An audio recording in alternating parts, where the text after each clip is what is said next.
Welcome to Sunshine Stories. Sylvester and the Magic Pebble by William Steig. Sylvester and the Magic Pebble. Sylvester Duncan lived with his mother and father at Acorn Road in Oatsdale. One of his hobbies was collecting pebbles of unusual shape and color. On a rainy Saturday during vacation, he found a quite extraordinary one. It was flaming red, shiny, and perfectly round like a marble.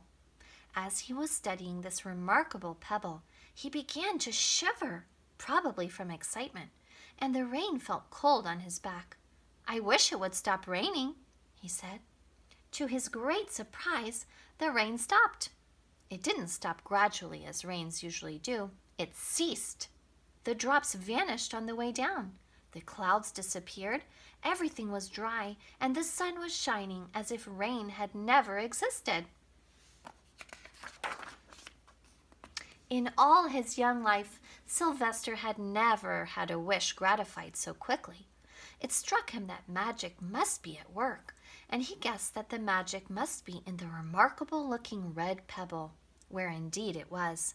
To make a test, he put the pebble on the ground and said, "I wish it would rain again." Nothing happened. But when he said the same thing holding the pebble in his hoof, the sky turned black. There was lightning and a clap of thunder, and the rain came shooting down. "What a lucky day this is," thought Sylvester. "From now on, I can have anything I want. My father and mother can have anything they want. My relatives, my friends, and anybody at all can have everything anybody wants." He wished the sunshine back in the sky, and he wished a wart on his left hind fetlock would disappear, and it did, and he started home, eager to amaze his father and mother with his magic pebble.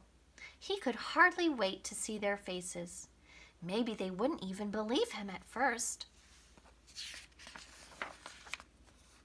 As he was crossing Strawberry Hill, thinking of some of the many, many things he could wish for, he was startled to see a mean, hungry lion looking right at him from behind some tall grass. He was frightened.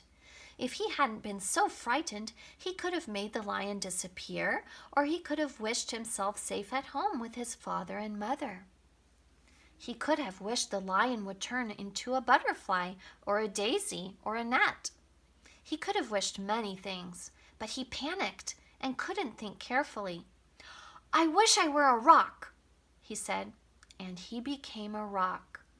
The lion came bounding over, sniffed the rock 100 times, walked around and around it, and went away confused, perplexed, puzzled, and bewildered. "I saw that little donkey as clear as day. Maybe I'm going crazy," he muttered.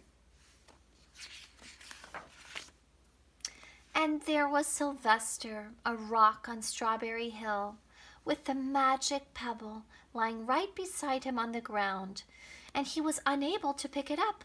"Oh, how I wish I were myself again," he thought, but nothing happened. He had to be touching the pebble to make the magic work, but there was nothing he could do about it. His thoughts began to race like mad. He was scared and worried. Being helpless, he felt hopeless. He imagined all the possibilities, and eventually he realized that his only chance of becoming himself again was for someone to find the red pebble and to wish that the rock next to it would be a donkey. Someone would surely find the red pebble. It was so bright and shiny. But what on earth would make them wish that a rock were a donkey? The chance was 1 in a billion at best. Sylvester fell asleep. What else could he do? Night came with many stars. Meanwhile, back at home, Mr. and Mrs. Duncan paced the floor, frantic with worry. Sylvester had never come home later than dinner time.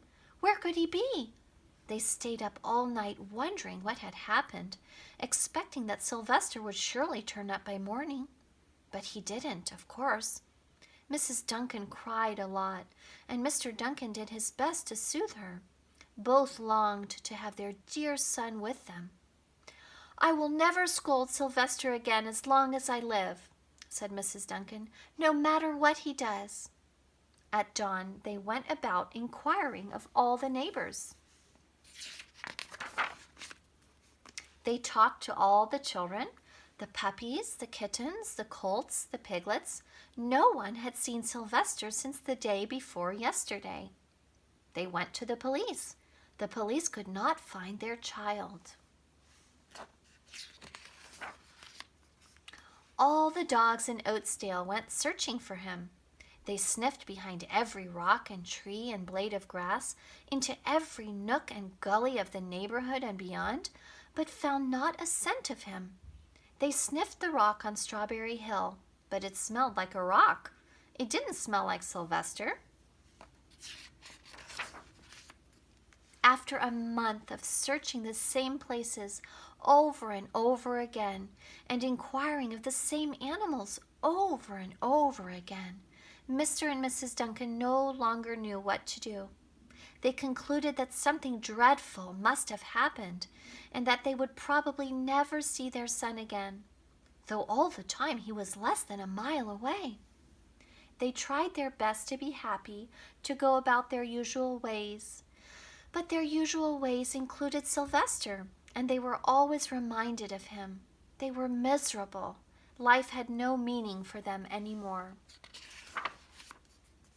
Night followed day, and day followed night, over and over again. Sylvester on the hill woke up less and less often. When he was awake, he was only hopeless and unhappy. He felt he would be a rock forever, and he tried to get used to it. He went into an endless sleep. The days grew colder. Fall came with the leaves changing color. Then the leaves fell, and the grass bent to the ground.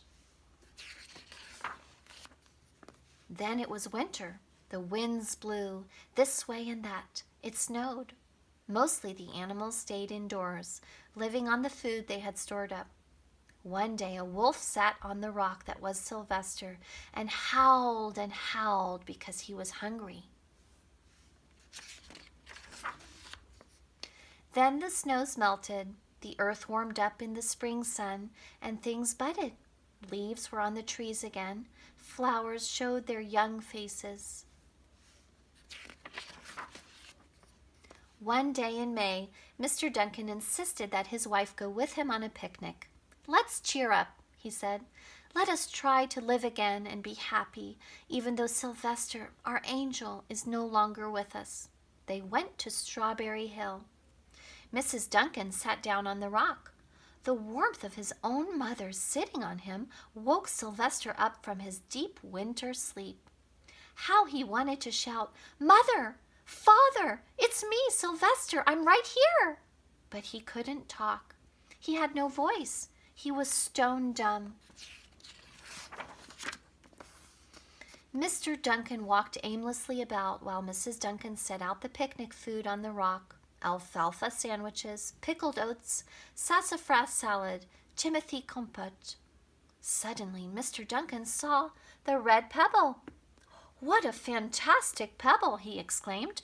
Sylvester would have loved it for his collection. He put the pebble on the rock. As they sat down to eat, Sylvester was now as wide awake as a donkey that was a rock could possibly be.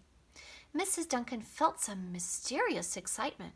"You know, Father," she said suddenly, "I have the strangest feeling that our dear Sylvester is still alive and not far away." I am, Sylvester wanted to shout, but he couldn't. If only he had realized that the pebble resting on his back was the magic pebble. "Oh, how I wish he were here with us on this lovely May day," said Mrs. Duncan. Mr. Duncan looked sadly at the ground. "Don't you wish it too, Father?" she said. He looked at her as if to say, "How can you ask such a question?" Mr. and Mrs. Duncan looked at each other with great sorrow. "I wish I were myself again. I wish I were my real self again," thought Sylvester. And in less than an instant, he was. You can imagine the scene that followed, the embraces, the kisses, the questions, the answers, the loving looks, and the fond exclamations. When they had eventually calmed down a bit and had gotten home, Mr. Duncan put the magic pebble in an iron safe. Someday they might want to use it, but really, for now, what more could they wish for? They had all that they wanted. The end.